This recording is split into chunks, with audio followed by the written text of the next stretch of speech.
Quand il était petit, il ne faisait pas attention à ce qu'il se passait autour de lui. Il était absorbé par son propre univers.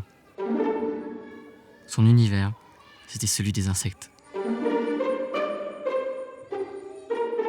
Il passait son temps avec les fourmis et les gendarmes, les observait, les dessinait. Les récréations passaient à toute allure quand il était dans sa bulle.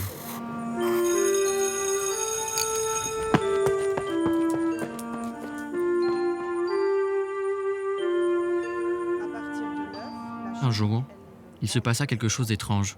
C'était comme si la maîtresse s'intéressait à l'univers de Marcel. Elle parlait de chenilles. Elle s'enveloppe dans un étui qui la protège que l'on appelle le coquille. Quelle drôle de créatures qui passaient leur journée à ramper. Ça le faisait bien rire.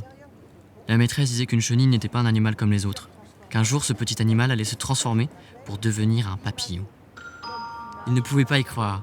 Comment cet être rigolo pouvait autant se transformer et devenir cet animal féerique? À la récréation, il retourna avec ses amis les insectes, sortit son carnet, son crayon et commença à dessiner. Il vit un être étrange sur une feuille. C'était un magnifique papillon qui virevoltait d'arbre en arbre. Il semblait complètement happé par cette chorégraphie aérienne. À partir de ce jour, il regardait vers le ciel, cherchant à trouver à nouveau une de ces créatures fascinantes. Avec le temps, il prêtait de moins en moins attention au roi des insectes et à ses sujets.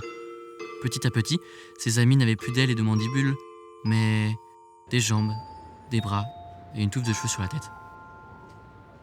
Seulement, même eux peuvent finir par partir.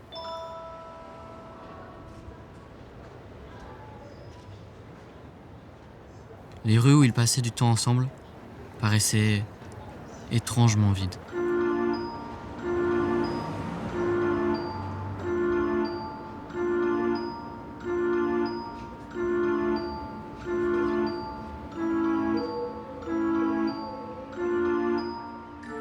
Il trouvait ça un peu niais, mais avait au fond de lui une forte impression que ce papillon était son ami, qui venait voir comment il allait et voulait passer du temps avec lui. Il se retrouvait comme dans une bulle avec cette créature merveilleuse.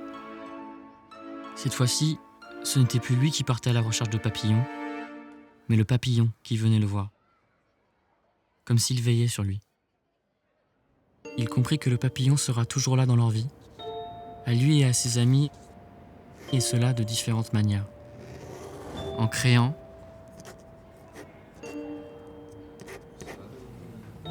et en transmettant sa mémoire.